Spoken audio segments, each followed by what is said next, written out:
اسلام ایک تعارف، صفحہ نمبر ہے 152۔ نحمدہ ونصلی علی رسولہ الکریم، اما بعد فاعوذ باللہ من الشیطان الرجیم، بسم اللہ الرحمن الرحیم، رب اشرح لی صدری ویسر لی امری واحلل عقدۃ من لسانی یفقہوا قولی۔ انسانی کردار۔ قرآن کی سورت نمبر 14 میں ارشاد ہوا ہے، یعنی سورت ابراہیم میں، کہ کیا تم نے نہیں دیکھا کس طرح مثال بیان فرمائی خدا نے کلمہ طیبہ کی۔ وہ ایک پاکیزہ درخت کی مانند ہے جس کی جڑ زمین میں جمی ہوئی ہے اور جس کی شاخیں آسمان تک پہنچی ہوئی ہیں۔ وہ ہر وقت پر اپنا پھل دیتا ہے اپنے رب کے حکم سے، اور خدا لوگوں کے لیے مثال بیان کرتا ہے تاکہ وہ نصیحت حاصل کریں۔ سورت ابراہیم آیت 24 اور 25۔ پھلدار درختوں کا یہ اصول ہے کہ وہ اپنے موسم پر اپنا پھل دیتے ہیں، یعنی سال میں جب وقت آتا ہے تو وہ پھل کے لیے تیار ہوتے ہیں۔ موسم آتے ہی ایسے درختوں میں پھول نکلتے ہیں جو بہت جلد پھل کی صورت اختیار کر لیتے ہیں۔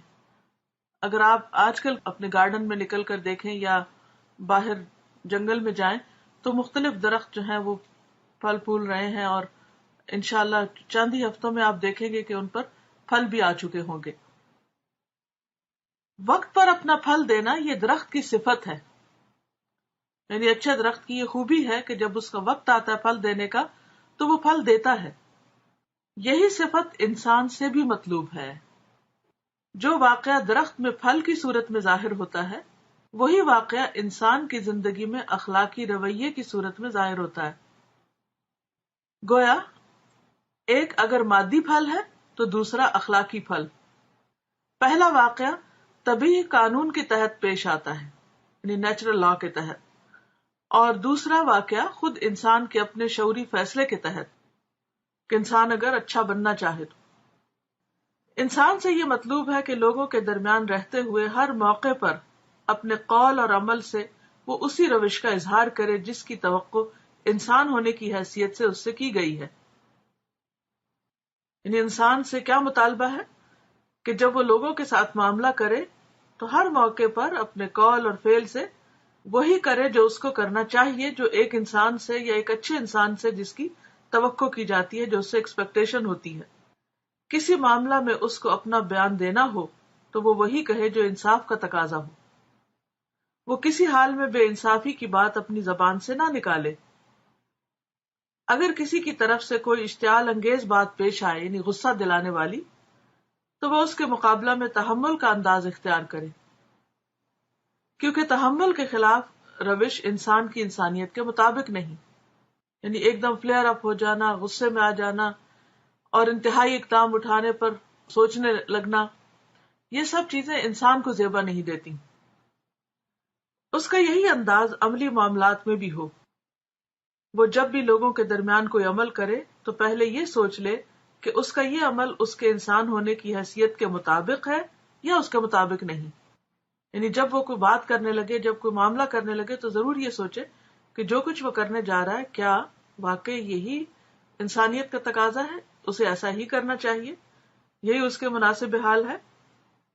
وہ جب ایک راستے پر چلے تو وہ دوسروں کو بھی راستہ دے رہا ہو۔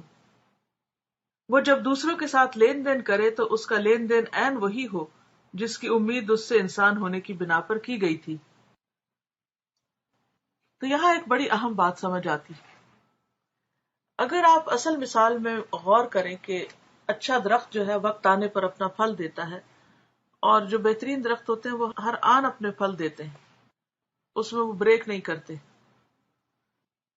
آپ دیکھیے کہ درخت پھل دینے کے قابل کب ہوتا ہے؟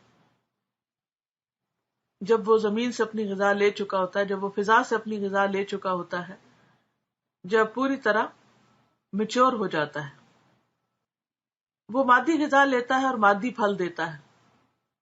ہم سب لوگ جو قرآن پڑھنے والے ہیں، ہم سے کس رویے کی توقع کی جا سکتی؟ ہم مختلف ذرائع سے علم حاصل کرتے رہتے ہیں، مختلف استادوں سے سیکھتے ہیں، مختلف طریقے سے ہم اپنے علم میں اضافہ کرتے ہیں، تو پھر ہم سے بھی کیا توقع کی جانی چاہیے؟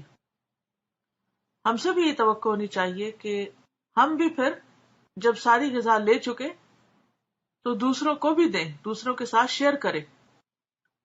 ہمارے اندر سے بھی ایسے پھل آئیں جو دوسروں کی زندگیوں کو فائدہ پہنچائیں، ان کے لیے صحت کا سامان بنے، غذا اور طاقت کا سامان بنے.